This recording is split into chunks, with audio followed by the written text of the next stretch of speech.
Armenia's war for land in Azerbaijan has defined my entire life.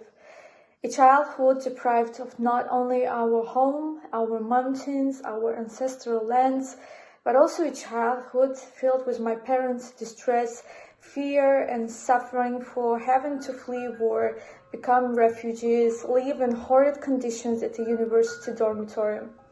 Almost 30 years ago, my family was ethnically cleansed from Karabakh as Armenian soldiers attacked our nearby towns, massacring Azerbaijanis. I was only able to return to my childhood home for the very first time 3 decades later after its liberation as a grown woman. You won't read about the stories of Azerbaijani refugees, internally displaced persons, IDPs, in mainstream Western news coverage of today's conflict. To the world, we are all but forgotten. The Armenian propaganda machine is working overtime to make sure our voices are drowned out, unable to be heard, while our collective trauma is consistently dehumanized. Terribly dehumanized. That is why I devote myself to speaking out against the ongoing hatred, xenophobia, and racism.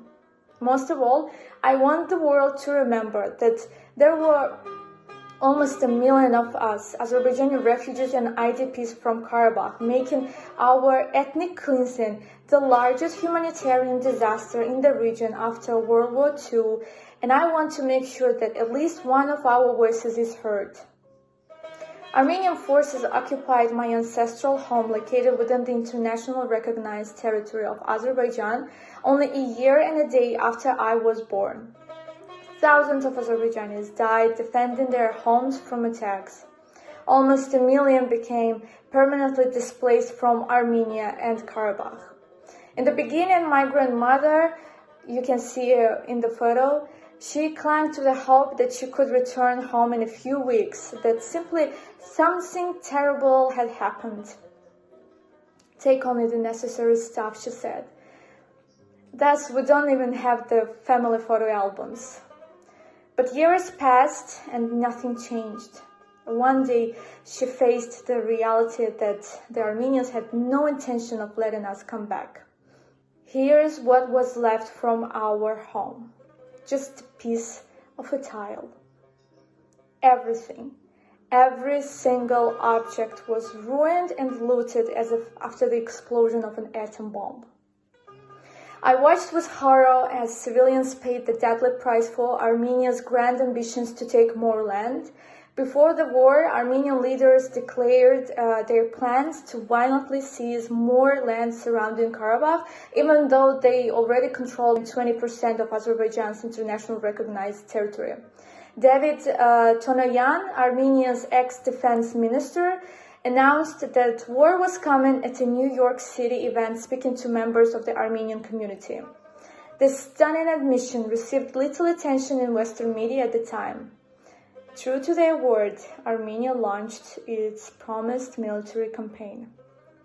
Many Azerbaijani IDPs who originally escaped the conflict were again under attack, but this time in cities far from the front lines. Desperate to demoralize their enemy, Armenian forces indiscriminately shelled residential neighborhoods across the country. In Tartar, artillery fire killed mourners at a cemetery attending a funeral. In Ganja city, women and children died in their sleep as a Russian-built ballistic missile slammed into their apartment complex, leveling the entire city block. For decades, Azerbaijan patiently strove for peace, hoping that Armenia would honor the 1994 agreement to withdraw all occupying military forces and allow for the return of refugees. It never happened. Yet, the international community has never seriously held Armenia accountable for breaking the terms of the agreement. Filling the diplomatic void, they continued to frequently violate the foundational conditions for enduring peace. Today, I do hope in peace and coexistence, especially after every refugee and IDP can return to Karabakh, to their homes. Just like Azerbaijan's accepting culture today, My ancestral home used to be a place where people from all walks of life and faiths thrived together. My parents still share cherished memories of Muslim, Christian, and Jewish women helping each other prepare for local weddings or holidays. Cultural differences back then were celebrated, not demonized. The victims of this never-ending conflict just want the chance to return home.